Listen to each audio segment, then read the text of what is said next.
Iran നഥാൻസ് ആണവ നിലയത്തിൽ ആക്രമണം നടന്നുവെന്ന് സ്ഥിരീകരിച്ച അന്താരാഷ്ട്ര ആണവോർജ്ജ ഏജൻസി ആണവ വികിരണമില്ലെന്ന IAEA ഇസ്രയേലിലേക്ക് ദീർഘദൂര മിസൈലുകൾ അയച്ച ഇറാനിൽ മരണം 787 ഫുജൈറ ഓയിൽ ഇൻഡസ്ട്രി സോണിൽ തീപിടുത്തവും ഉണ്ടായി.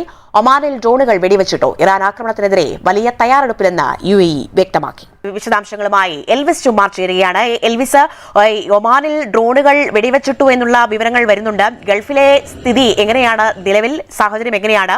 ഒപ്പം UAE അധികൃതർ മാധ്യമങ്ങളെ കാണുന്ന സമയം കൂടിയാണല്ലോ.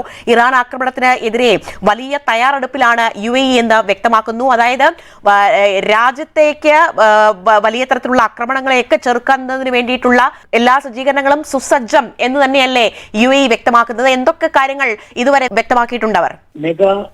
ഗൾഫിലെ സംഘർഷം ആരംഭിച്ചിട്ട് 4 ദിവസം അല്ലെങ്കിൽ 4ാം ദിവസത്തിലേക്ക് കടക്കുമ്പോഴാണ് ഗൾഫിലെ തന്നെ ഏറ്റവും വലിയ ശക്തിയുള്ള രാജ്യമായ UAE എന്ന രാജ്യം അല്പം മുമ്പ് വലിയ രീതിയിലുള്ള വിസ്തീകരണം ഇന്റർനാഷണൽ മീഡിയയൊക്കെ വിളിച്ചുകൊണ്ട് വലിയൊരു വിസ്തീകരണം നൽകിയിരിക്കുകയാണ്.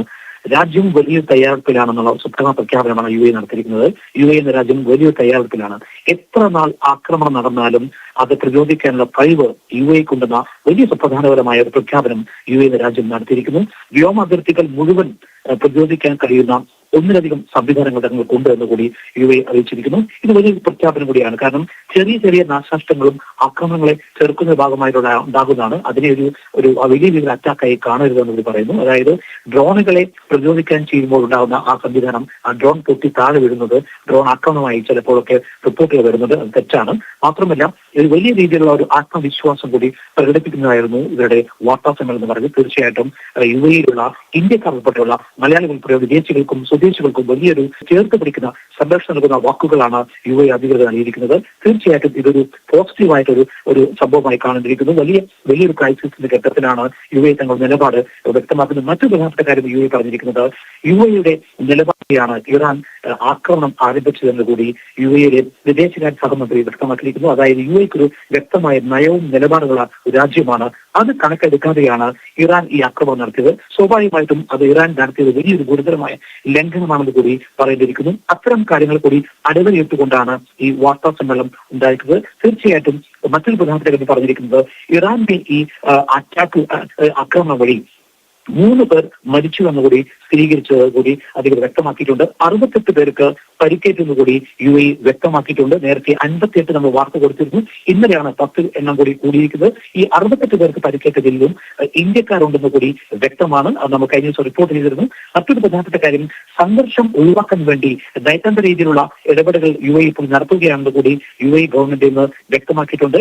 നമ്മൾ കൃത്യമായി പറഞ്ഞതുപോലെ ഈ പ്രതിസന്ധികളെല്ലാം തന്നെ പരിഹരിക്കുന്നതിൽ UAEക്ക് കഴിയുമെന്ന് കൂടി UAE സമ്പദ് വ്യവസ്ഥ എക്കാലവും അത് തെളിയിച്ചിരുന്നത് പറയുന്നു. തീർച്ചയായിട്ടും UAE-യുടെ ഇപ്പോഴത്തെ ഒരു ഫിനാൻഷ്യൽ സ്റ്റാറ്റസ് കൂടി അടിമനേടുന്നതാണ് ഈ പ്രഖ്യാപനം. എത്ര പ്രതിസന്ധികൾ വന്നാലും എത്ര നാൾ രാജ്യം ഇത്തരം സംഘർഷം നേരിട്ടാലും അതെല്ലാം പ്രതിരോധിക്കാനുള്ള കഴിവെന്ന് പറയുന്നത് തന്നെ വലിയൊരു ഭരണമികമായി നമുക്ക് വിലയിരുത്തേണ്ടിയിരിക്കുന്നു. ഒരു രാജ്യം വലിയൊരു ഘട്ടത്തിലൂടെ കടന്നു പോകുമ്പോൾ ആ രാജ്യത്തെ പ്രവാസികളെയും ആ രാജ്യത്തെ സ്വദേശി വിദേശികളെല്ലാം ചേർത്ത് പിടിക്കാൻ ഒരു രാജ്യത്തിന്റെ ഭരണകൂടം തയ്യാറാണെന്ന് കൂടി വലിയ സന്ദേശം നൽകുന്നു. മറ്റു പ്രധാനപ്പെട്ട കാര്യം ചേർത്ത് പറഞ്ഞിരിക്കുന്നു മേഘ.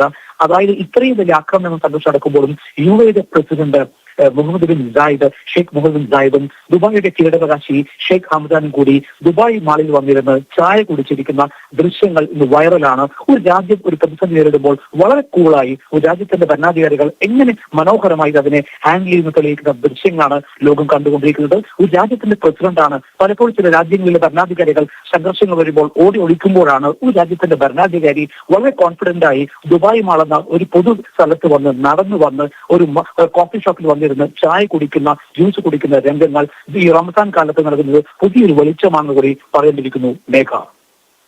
എൽവിസ് ചുമാറാണ് ഗൾഫിൽ നിന്നുള്ള വിശദാംശങ്ങൾ നൽകിയത്.